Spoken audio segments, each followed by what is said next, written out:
it's become apparent in this last couple of years that really we are the best, I think, university to be able to deliver it with the expertise that we have in the sector, the passion that we have in the sector, the connections and networks that we have. We've got Manchester United on our doorstep and they're one of our partners. I'm keen to talk about the commercial side of it. So how important is it that clubs are getting on board? I think that for far too long clubs have either not had women's teams, they've not had what would be girls' academies. Yeah, and we've come a long way, but obviously a long way to go as well. Hi, I'm Spencer Fearn, the course leader for Sports Management and the new Business of Football degree here at UA92, and I'm joined by one of our co-founders, Gary Neville, welcome Gary, and one of our alumni, Millie Waller. We're here today to talk about the new Business of Football degree, a course that gives you a 360-degree view of the football industry on and off the field. So we're going to get Gary's insights on the new degree, the thinking behind it, and also the football industry and how it's progressing. So the first question, over to Millie. So I joined UA92 back in 2019 when we didn't even have a building in place. Why so it was did a you bit join, of Millie? well, that's just about what I was going to say. So I joined because of the different approach to education and the industry connections that UA92 had, that I knew that once I'd graduated and finished UA92, that I'd have the skills and the ability to go into a role that I wanted to go in. With the launch of the Business of Football degree, a subject that you're really passionate about, what is it that drives you to nurture the talent of the young leaders kind of coming through to tomorrow?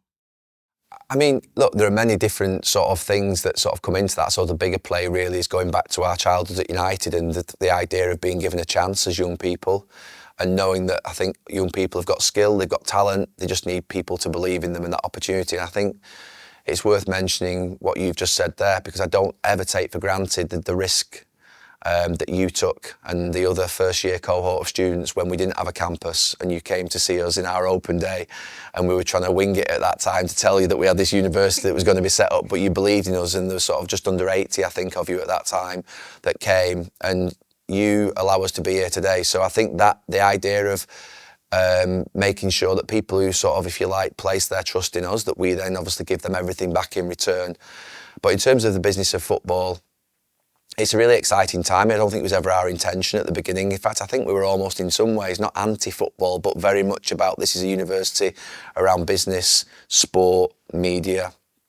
And that ultimately we didn't think really at that point that football was the right way to go for us, because it would almost in some ways, it would pigeonhole us into thinking we're a football university, and we quite clearly sort of aren't and weren't. But I think the more it's become apparent in this last couple of years that really we are the best, I think, university to be able to deliver it with the expertise that we have in the sector, the passion that we have in the sector, the connections and networks that we have.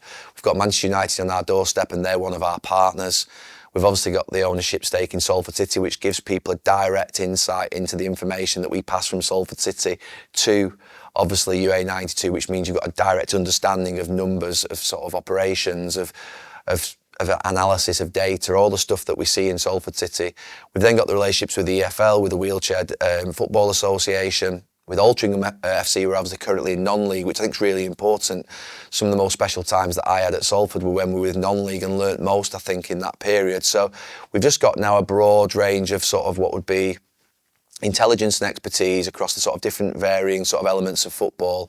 Going back to what you were saying about the industry and like the football clubs we've got involved in the Business of Football degree, why do you think it's important that they have input into the curriculum and what Spencer and the team will be delivering? It's been one of the principles from day one that, you know, aligning the best in sort of academic minds with the best in private sector minds who obviously are living and delivering it every single day, and then bringing that into a sort of coaching and teaching sort of proposition is something that from day one we believed in. It's been one of our values and principles that we've never moved away from, that we actually want to make sure we have the very best minds co-designing our curriculum from both sort of the academic space and from private sector space. So the idea of having the ability to be able to do that and being open enough to understand and challenge ourselves, I think is vital, and we're ever evolving. The fact that we've got this blank sheet of paper essentially with UA92, we're a new university, we're agile, we're flexible, we can basically bring partners in to create new types of propositions for students so that they can enjoy it more and make it more I suppose in some ways relate to what they're going to experience when they go into the business of football in real life and take those jobs, is something that we believe in. So in terms of the football industry, it's evolved a lot over the last couple of decades, Gary. What do you think has been the biggest shift in the business of football? And do you think that clubs are really capitalising on commercial opportunities? I mean, clubs are very commercially minded, just generally, because they know they have to grow their revenue streams. The money that's gone into football and the way in which the Premier League has grown through predominantly the broadcasting side of things, with those big contracts that exist in place, not just obviously in this country, but globally as well. But football clubs are being challenged more now in respect of, we've seen, the sustainability elements of football become more apparent than ever in the last few years, where clubs are challenged around PSR, and they have to grow revenue streams to be able to spend more money on what's really important, which is to make sure that the first team is successful, because that's what fans of a football club want. They want the first teams to be successful, they want their women's teams to be successful, they want their youth teams and their academies to produce players, so they want great facilities, great stadiums, they want a world-class team on the pitch, and to do that, the best players in the world cost money. You've seen over the last few years different types of sort of commercial revenues being introduced, whether it be sort of through property and real estate and creating other revenue streams that sit outside of the football part of things, the non-match day revenues, if you like. But then you've also seen what would be content and production and other sort of revenue streams come into play as well.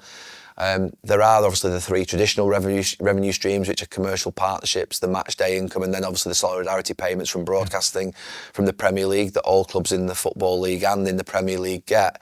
But it's trying to grow those fourth and fifth and sixth revenue streams, which are critical, which I think we've got a real sort of insight into and how we can bring that forward. Obviously, I have content and production companies, and we're obviously monetising sort of that, not just with Salford, but more in the overlap in what I do. But that can be introduced into football clubs. I believe football clubs are content and production businesses. I believe they are property developers. I believe they are what would be other things. I know fans don't want to hear that, but what fans also want to make sure is that ticket prices are as affordable and as accessible as possible. That means that it's better for the clubs to generate revenues in different areas, and that's something that we can teach within the business of football. Yeah. Now, we've seen examples, Tottenham Hotspur, for example, with a new stadium, the Bernabeu at Real Madrid, and how the asset properties and how they're developing those, having FL games. Manchester City, Wembley, lots of stadiums now that rely upon sort of what would be revenue streams that sit outside of what would be the norm. Yeah. And if you're looking at a club like Salford City, for example, in League Two, how are they generating these fourth, fifth and sixth revenue streams? What can they do? At the moment, we're not. I mean, we did have a documentary for 10 years, which was a fourth revenue stream for us, which brought in some significant money. But that's not happening at the moment. But we've just obviously entered into a new ownership chapter, where we're looking at those fourth, fifth and sixth revenue streams and what they're like for a smaller club in League Two and what they're like for us in terms of how we can leverage from our position. Maybe it's with the owners, maybe it's with the local community. But we have this commitment at Salford City to be an accessible and affordable football club, so that underpins everything that we do. So we've got to make sure that what we're doing is making sure that we're driving revenues into the club, but it's not impacting the ticket prices sort of directly, so that we're still one of the most affordable tickets in the Football League. But it's more challenging, obviously, at League Two level, just generally, because crowds are lower. But I think we've got some ideas in mind around property, real estate, content, production, the women's team, and how that can sort of look and move it forward so that we can ultimately create, I suppose, a better football club for the fans who come and watch. That's the most important thing. You can never, ever forget the most important thing in a football club is first team performance and winning. Once you start to forget that, you forget the fact that you're actually called, you're a football club. And we won't forget that at Salford City. Okay, thank you. And how do you think our degree at UA92 and the formal education of the business of football will influence the future of the game and how football clubs can become agile and more sustainable? Well, the jobs in relation to football now are huge. I mean, people think directly just of associating it with being in a football club and being employed by a football club, but the world of football now exists with just thousands of jobs, whether it be in content, production, whether it be in broadcasting, whether it be in other sort of advisory roles. It's just vast. What we like to think we can do here is bring together the sort of vast element of sort of knowledge that's needed within football, and that isn't just about playing football. Obviously, it's the sort of thousands of people that are employed in clubs, and we'd like to think we're going to give that sort of broad sense of sort of what would be our network, bring them into a course that's sort of quite focused. You can't be an expert on everything, but what you can be is really focused around certain important things that will mean that we give our students the best chance of getting a job within football. Because one thing's for certain, the jobs within football are vast, but there are also a lot of people who want those jobs because it's an exciting sector to be in. So we're going to tap into a bit of the women's football side now. So I coach and manage a couple of girls' teams at grassroots level. So I've seen the impact of what the Euros had on the kind of participation in girls' football. But I'm keen to talk about the commercial side of it. So how important is it that clubs are getting on board in terms of the women's game and not just being like a social obligation to kind of get involved now that it's kind of on the rise? Yeah, I mean, I think, to be fair, clubs don't think twice of investing in their reserve team or in their youth team, and likewise, they need to invest in their women's team. I think we need to, I need to own up first. We at Salford City, we have a women's team, and we need to put more into it. I think that for far too long, clubs have either not had women's teams, they've not had what would be girls' academies, they've not created pathways in that area, but they've also not seen it as a potential sort of future for the game. They see it as almost like a cost base rather than it being a potential revenue generator. And the fact that you invest in this is something that, what business did you invest in? Whether it's UA92 or any business that basically makes money straight away, it doesn't. You have to see the longer term picture. Aside from that, there is an obligation because of what men's football did and the FA did to the women's game for 50, 60, 70 years.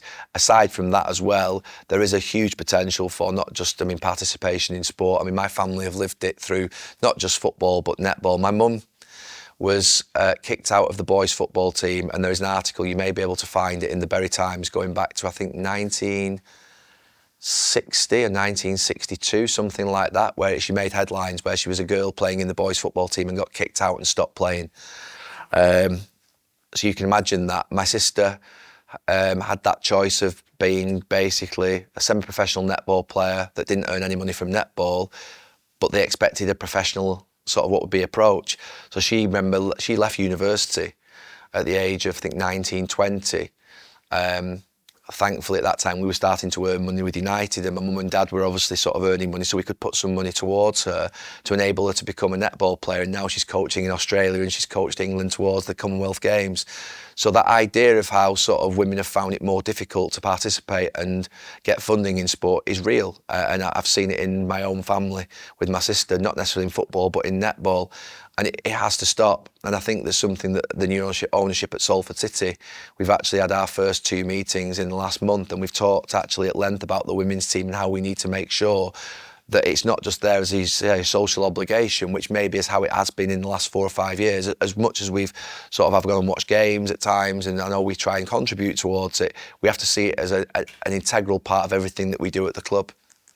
Yeah, well, even like looking back to like 2013, 2014, I first started playing football a bit later on than you kind of would do in the boys' game. But even then, like I had to ask for a team to be made to kind of then it to be taken through. So from then to now, we've got a girls' team, if not 2, at every single age group. Do you think that role model and having people to kind of like the likes of Lee Williamson and Leslie Russo kind of influencing the game do you think those role models are important for young girls? Yeah, they're absolutely critical. What happened obviously with the tournament success a couple of years or so ago, that was just transformative.